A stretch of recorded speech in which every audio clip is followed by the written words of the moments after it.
नमस्कार, मैं हूं पीयूष त्रिपाठी और आप देख रहे हैं हमारा विशेष कार्यक्रम सितारे हमारे। आप सभी दर्शकों का इस कार्यक्रम में स्वागत है। आज हम बात करने वाले हैं सूर्य ग्रहण की। इस साल का पहला सूर्य ग्रहण वलयाकार सूर्य ग्रहण होगा। इस ग्रहण को आप सोने के कंगन के समान देख पाएंगे। ये ग्रहण खास क्यों है, इस पर चर्चा होगी। ये इस ग्रहण में क्या करना होगा, राशियों पर किस तरह का असर पड़ेगा और क्या इसके बुरे प्रभाव हो सकते हैं, क्या अच्छे प्रभाव हो सकते हैं, इस पर भी चर्चा करेंगे। इसके अलावा आपके फोन कॉल्स होंगे, आप सीधे फोन करके अपने प्रश्न पूछ सकते हैं। हमारा फोन नंबर है 07714008777। अब से आधे घंटे तक लगातार ये फोन लाइन खुली रहेगी और हमें आपके फोन का इंतजार रहेगा। तो चलिए कार्यक्रम की शुरुआत करते हैं और जानते हैं आज का पंचांग।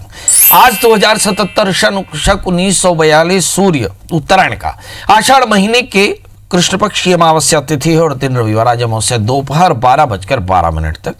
मृगशिरा नक्षत्र होंगे दोपहर 1:02 तक और आज चंद्रमा मिथुन राशि में होंगे। आज का राहु काल 5:07 से 6:47 तक होगा। तो दोस्तों, ये तो था पंचांग और अब बात करते हैं सूर्य ग्रहण की।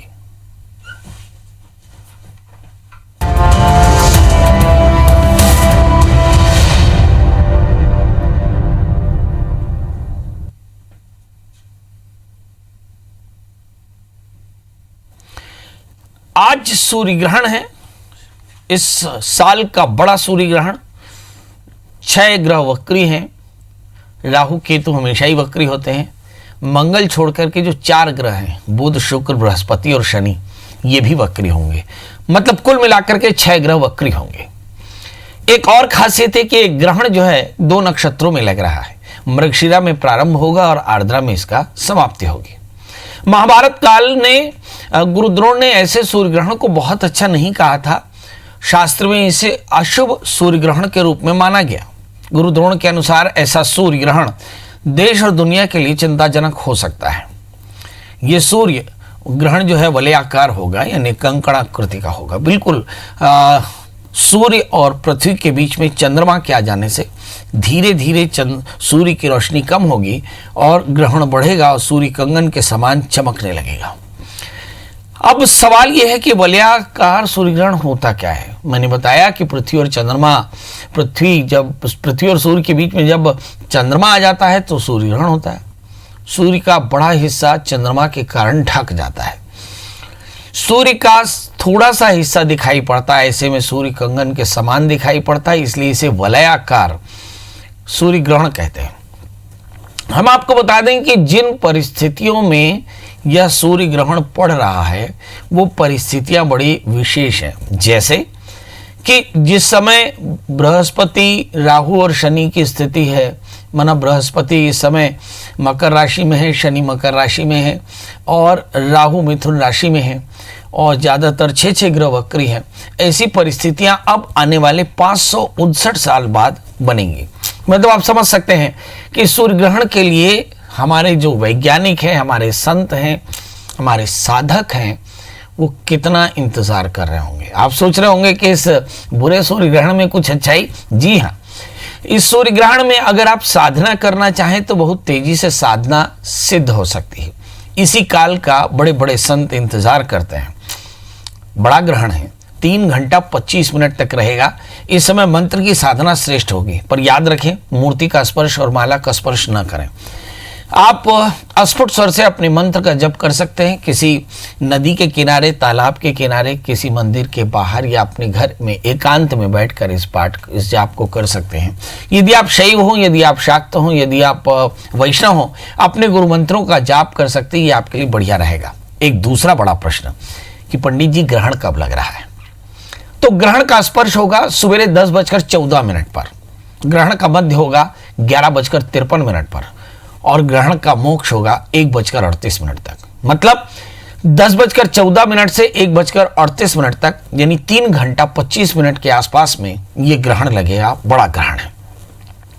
जैसे कि हम जानते हैं, हमने कल ही बता दिया था कि सूतक 20 तारीख की रात को 10:14 से शुरू होगा और 21 तारीख की रात को 21 तारीख के दिन को 1:38 तक रहेगा। मतलब जब तक ग्रहण का मोक्ष नहीं हो जाता तब तक सूतक काल चलेगा। सूतक काल में क्या नहीं करना चाहिए, कोशिश करें खाना पकाना, सब्जी काटना, कपड़े काटना, नाखून काटना, सोना, ब्रह्मचर्य का त्याग, ये सारी चीज़ें नहीं करनी चाहिए। गर्भवती महिला, रोगी, बालक, बच्चों को जरूर इसमें छूट है, मगर चाकू, कैंची, ब्लेड, झाड़ू, खिड़की, पर्दा, इनको थोड़ा सा ढक देना चाहिए। बच्चे, बुजुर्ग, रोगियों को अपनी दवाइयाँ और खाने का जुगाड़ करना चाहिए, इनको अपना खाना खा लेना चाहिए। ग्रहण काल में क्या नहीं करना चाहिए, क्या करने से बचना चाहिए? देखिए, जो अनिवार्य है वो तो करना ही पड़ेगा। ग्रहण काल में बेवजह घर से ना निकले, निकलना पड़े तो ऐसे कोई बहुत बड़ी आपत्ति नहीं आएगी, पर अगर अनावश्यक निकलना हो तो ना निकले। भगवान के दर्शन किए जा सकते हैं मगर पूजा ना करें, क्योंकि भगवान तो सर्वत्र है, सर्वं खलु इदं ब्रह्म, परमात्मा कण में भी व्याप्त है। तो कण का दर्शन कर रहे हैं तो मान लीजिए कि भगवान का दर्शन हो रहा है, मगर मंदिर के जो पट हैं वो बंद रहेंगे। तुलसी और शमी के पौधों को ना छुए। मुझे से लगता है किसी वृक्ष को भी बेवजह छू के क्या फ़ायदा। खाना ना खाएं तो खाना भी न बनाएं। ये केवल उनके लिए जो स्वस्थ रह सकते हों, जो स्वस्थ ना रह सकते हों, जो शुगर के मरीज हों, ब्लड प्रेशर के मरीज हों, वो अगर खाना खाना चाहें तो ताज़ा खाना खाएं और सोए नहीं, व्यापार न करें, यात्रा न करें और बाल और नाखून न कटवाएं। फूल का तोड़ना, कपड़े धोना, सिलना वर्जित है। दांत साफ करना, भोजन करना वर्जित है इस काल में, यानी ग्रहण काल में। गाय भैंस का दूध नहीं निकालना चाहिए। बड़ा प्रश्न है, ग्रहण काल में क्या करना चाहिए? अब ग्रहण काल में बिना माला के पूर्वाभिमुख होकर के पहला तो आप आदित्य हृदय स्तोत्र का मंत्र जप कर सकते हैं, यदि आपको स्मरण हो। यदि आप बहुत ज़्यादा बीमार हो तो भगवान शिव का ध्यान करके महामृत्युंजय मंत्र या मृत्युंजय मंत्र, यानी ओम हम ओम युम स, ये मंत्र का जप कर सकते हैं, या ओम हम ओम भूर्भुवः स्वः, ओम हम ओम युम सं भूर्भुवः स्वः, त्र्यंबकं यजामहे सुगन्धिं पुष्टिवर्धनम् उर्वारुकम् इव बन्धनान् मृत्युर्मुक्षमामृतात् स्वरोम भूर्भुवः सजुवम्, ये महामृत्युंजय का पूरा मंत्र जप सकते हैं यदि आप बीमार हो। यदि आप चाहते हो कि ज्ञान आपको मिल जाए तो गायत्री मंत्र का जप कर लीजिए। ओम भूर्भुवः स्वः तत्सवितुर्वरेण्यं भर्गो देवस्य धीमहि धियो यो न प्रचोदयात्, ये पूरा मंत्र पढ़ सकते हैं। और दूसरे मंत्र भी, ओम नमो भगवते वासुदेवाय, ओम नमो नारायणाय, ओम ऐं ह्रीं क्लीं चामुंडाय विचे, ओम नमः शिवाय, जो आपके गुरु मंत्र हो। शरणागत दीनार्थ परित्राण परायणे सर्वस्यार्थ हरि देवी नारायणी नमोस्तुते, जिस भी तरह का मंत्र आप दीक्षित हो आप उन मंत्रों का जप कर सकते हैं, या जिन मंत्रों का अनुष्ठान करना चाहते हो उन मंत्रों को जप सकते हैं। मजे की बात यह है कि 3 घंटा 25 मिनट एक बड़ा समय होता है और इसमें किसी भी ग्रहण की साधना बड़ी फलदायी होती है। अब आइए, ग्रहण में क्या नहीं करना चाहिए। ग्रहण काल में जो कपड़े पहने हैं उनको पहने स्नान करना चाहिए। देखिए, इसको बोलते हैं सचैल स्नान। जो यहाँ चैल शब्द है इसका अर्थ होता है वस्त्र।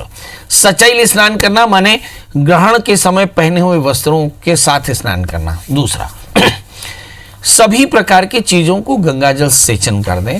तुलसी तिल का सेचन कर दे। ग्रहण के बाद दान करना चाहिए। ग्रहण के बाद स्नान, स्नान के बाद दान। और दान में भी 8 महादान विशेष माने गए। तिल, लोहा, सोना, रुई, नमक, सप्तधान्य, भूमि और गौ, ये तिलादि अष्ट महादान किए जा सकते हैं। और अगर कुछ न कर सकें तो एक कटोरी में या कटोरे में एक मुट्ठी का भिक्षा, 4 मुट्ठी का पुष्कल और 16 मुट्ठी का हंतकार होता है। मतलब आप 1 मुट्ठी तिल का दान कर सकते हैं, 4 मुट्ठी तिल का दान कर सकते हैं और 16 मुट्ठी तिल का दान एक पात्र में भरकर पूर्ण पात्र बनाकर देते हैं दक्षिणा सहित। तो ये करना चाहिए। अब एक और बड़ा प्रश्न आता है कि ग्रहण काल में गर्भवती महिलाएं, उनको क्या करना चाहिए? तो घर से बाहर ना निकलें, दरवाजों को थोड़ा सा बंद करके रखें। ग्रहण काल का सूर्य ना देखें, सीधी आंखों से ना देखें, अन्यथा तो आपको टीवी पर सारी लाइव खबरें रहेंगी। तुलसी पत्र का प्राशन करें, अपने पास नारियल रखें, खाना बिल्कुल ना खाएं, खाना पकाना और सोना वर्जित है, कोशिश करें। इस समय सभी प्रकार के अभ्यंग स्नान वर्जित हैं। कैंची, छुरी, सुई इत्यादि का प्रयोग न करें। महामृत्युंजय के मंत्र का जप करें, सूर्य मंत्रों का जप करें, हनुमान चालीसा या दुर्गा स्तुति जो आपको स्मरण हो वो सब पाठ कर सकते हैं, ये आपके फायदेमंद रहेगा। अब आइए एक एक करके हम बताते हैं कि भाई जो ग्रहण है वो पहले तो मिथुन राशि में पड़ रहा है। पहले ही अच्छे से जान लीजिए कि मृगशिरा से शुरू होगा और आर्द्रा को जाकर खत्म होगा। यानी मिथुन राशि के जातकों को थोड़ा सावधान रहना चाहिए, क्योंकि सूर्य मिथुन राशि के साथ में है और मिथुन राशि में ग्रहण पड़ रहा है। मिथुन राशि में पहला सूर्य ग्रहण है। इसके अलावा 4 राशियां बहुत फायदे में रहने वाली हैं। कौन कौन सी? पहला सिंह राशि इसलिए फायदे में है कि सूर्य और राहु 11वें स्थान में और कन्या राशि इसलिए फायदे में क्योंकि सूर्य राहु दशम स्थान में, तुला राशि इसलिए फायदे में कि सूर्य राहु भाग्य स्थान में, मीन राशि इसलिए फायदे में क्योंकि सूर्य राहु चौथे स्थान में। बकाया जो राशियां हैं, मेष राशि वाले जातकों के लिए जो सूर्य और राहु है वो तीसरे स्थान में, वृषभ राशि वालों के लिए दूसरे स्थान में, कर्क राशि वालों के लिए 12वें स्थान में, वृश्चिक राशि वालों के लिए अष्टम स्थान में, धनु राशि वालों के लिए सप्तम स्थान में, मकर राशि वालों के लिए हम देखते हैं कि छठे स्थान में और कुंभ राशि वालों के लिए 5वें स्थान में पड़ेंगे। तो जो ग्रहण है उनके 8 राशियों पर बुरा असर पड़ेगा, एक विशेष यानी मिथुन राशि पर ग्रहण पड़ रहा है और 4 राशियां बहुत फायदे में रहेंगी। पहला सिंह, दूसरा कन्या, तीसरा तुला और चौथा मीन। ये 4 राशियां बहुत फायदे में रहेंगी। एक सवाल उठता है कि महाराज अब मेष राशि वाले जातक से लेकर मीन राशि वाले जातकों को चाहे ग्रहण का अच्छा असर हो चाहे ना हो, आपको ग्रहण के समय क्या दान करना चाहिए? हमारे यहाँ बड़े बुजुर्ग कहते हैं कि महादान करना चाहिए। तिल का दान सबसे उत्तम होता है। ये एक पात्र में, कांस्य के पात्र में या पीतल के पात्र में तिल भर करके या घी भर करके दान करना चाहिए, संकल्प करके कि मैं अमुक नाम वाला, अमुक गोत्र वाला या वाली अपने सारे कष्टों के, ग्रहणजन्य कष्टों की निवृत्ति के लिए या पूर्ण पात्र घृत सहित या पूर्ण पात्र तिल सहित या पूर्ण पात्र अन्न सहित अपने आचार्य को देती हूँ, सदक्षिणा देती हूँ, ऐसा संकल्प करना चाहिए। तो अब फटाफट पेन कॉपी लेकर के लिख लें मेष राशि वाले जातकों के लिए क्या करना चाहिए। तो ये गुड़ का दान करें, लाल वस्त्र मसूर का दान फायदेमंद रहेगा। वृषभ राशि वाले जातकों के लिए चावल और कपूर का दान करें, दूध का दान करें। मिथुन राशि वाले जातक हरी सब्जी, हरी भाजी, दाल, हरा वस्त्र का दान करें। कर्क राशि वाले जातकों के लिए दही, सफेद कपड़ा, चांदी, दूध और चीनी का दान करना चाहिए। सिंह राशि वाले जातक तांबा, गेहूं, आटा, स्वर्ण, सेब का दान करें। कन्या राशि वाले जातकों के लिए सब्जी, इलायची का दान करना चाहिए।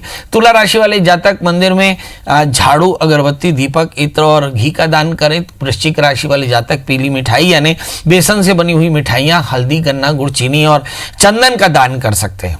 धनु राशि वाले जातकों के लिए चना, बेसन, केसर, स्वर्ण, मिठाई, चांदी, घी दान करना चाहिए। मकर राशि वाले जातकों के लिए चना, उड़द, पापड़, मटका, तिल, कंघा, काजल और दान करना चाहिए। सौभाग्य की चीजें कुंभ राशि वाले जातक आटा, मसाले, दूध का दान करें। और मीन राशि वाले जातकों के लिए केला, चने का दान, वस्त्र करना चाहिए। अब ये वो दान है जो तिल दान या घृत दान यानी पूर्ण पात्र के दान के अलावा दान कर सकते हैं। यदि आप कुछ न करना चाहें तो तिल का दान कर लें या घी का दान कर लें, मगर पूर्ण पात्र दक्षिणा सहित, तो उतने से भी काम चल जाएगा। और यदि ज्यादा करना चाहें तो वो दान करें जो मैंने आपको राशि में बताया। अब एक एक करके देखते हैं कि ग्रहण के समय कुछ करना चाहिए जिससे आपके अशुभ प्रभाव कम हो जाएं। क्या करना चाहिए? ग्रहण के समय आदित्य हृदय स्तोत्र का पाठ करना चाहिए, पर याद रखिए ग्रंथों का आश्रय न लें। अगर स्मरण हो, स्मृति में हो तो पाठ कर लेना चाहिए। इसके अलावा गुरु मंत्रों का जप करना चाहिए। गुरु मंत्र माने जो आपने गुरु ने आपको दीक्षा दी, उन मंत्रों का जप कर सकते हैं। गायत्री का मंत्र जप कर सकते हैं या फिर जो मंत्र आपको स्मरण हो वो मंत्र का जप कर सकते हैं।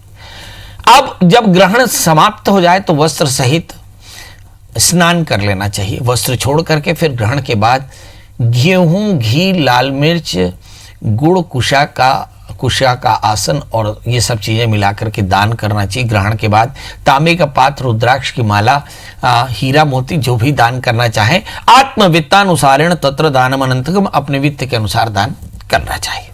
तो ये हमने दान बता दिया। तो कुल मिलाकर के ये एक ग्रहण है जो बहुत महत्वपूर्ण है। अगर हम भारत के नजरिए से देखें तो ये महत्वपूर्ण इसलिए भी बड़ा महत्वपूर्ण रहेगा क्योंकि जो भारत का जन्म लग्न है वो वृषभ है। और आइए राशि भी देख लेते हैं। भारत की राशि जो 15 अगस्त 1947 की रात को 12:20 में हुआ, आज़ाद हुआ, उस देश की अगर राशि देखें तो मैं बता सकता हूँ कि इसकी राशि जो है वो कर्क है। कर्क राशि से राहु 12वें स्थान में होंगे। मतलब कुल मिलाकर के इस राशि के जातक या इस देश के जातकों को थोड़ा सावधान रहना पड़ेगा। मतलब ये ग्रहण भारत के नज़रिए से, आर्थिक नज़रिए से, सामाजिक नज़रिए से, राजनीतिक नज़रिए से और सामरिक नज़रिए से थोड़ी परेशानी में हो सकता है। इस ग्रहण का ज़्यादा असर 60 दिन आगे 60 दिन पीछे होता है। मतलब हम सभी को, हम देशवासियों को इस ग्रहण में थोड़ी सावधानी रखनी चाहिए। अब आपके प्रश्नों का सिलसिला होगा। आप एक एक करके अपने प्रश्न पूछ सकते हैं। हमारे साथ हमारी पहली कॉलर जुड़ी हैं मंजू जी। मंजू जी, आपसे गुजारिश कि टीवी की आवाज़ बंद कर दें, डेट ऑफ बर्थ, टाइम और प्लेस बताएं। जी, मैं अपने बेटे के बारे में पूछना चाहती हूँ। उसका जन्म है 5/7/2095। 1995। जी हाँ, समय बता दीजिए। उनके बारे में ये पूछना चाहती हूँ सर कि उनका। मंजू जी, टीवी की आवाज़ बंद कर दीजिए ना, जी जी जी। दर्द होता है। समय है सुबह 7 बजे। जन्म स्थान? जन्म स्थान नर्मदापुर मैनपाट। मैनपाट। जी बताइए, क्या जानना चाहते हैं? पंडित जी, मैं उसके बारे में जानना चाहती हूँ कि उसका नौकरी में हमेशा बाधा आते रहता है। जैसे इंजीनियर है, वो सिविल इंजीनियर है, और उसका संविदा जो है नगर निगम में लगा है, तो उसके भविष्य के बारे में थोड़ा बताइए पंडित जी। हमेशा बाधा आते रहता है उसके नौकरी में। शादी हुआ है तो नहीं हुआ जी? जी नहीं हुआ है पंडित जी। और शादी के बारे में भी बताइए, कब क्या होगा। लड़की वड़की हुआ है, पसंद है क्या जी उसको? जी लड़की तो पसंद है, वो भी इंजीनियर ही है। नाम है उसका उषा। बहुत बढ़िया, बहुत बढ़िया।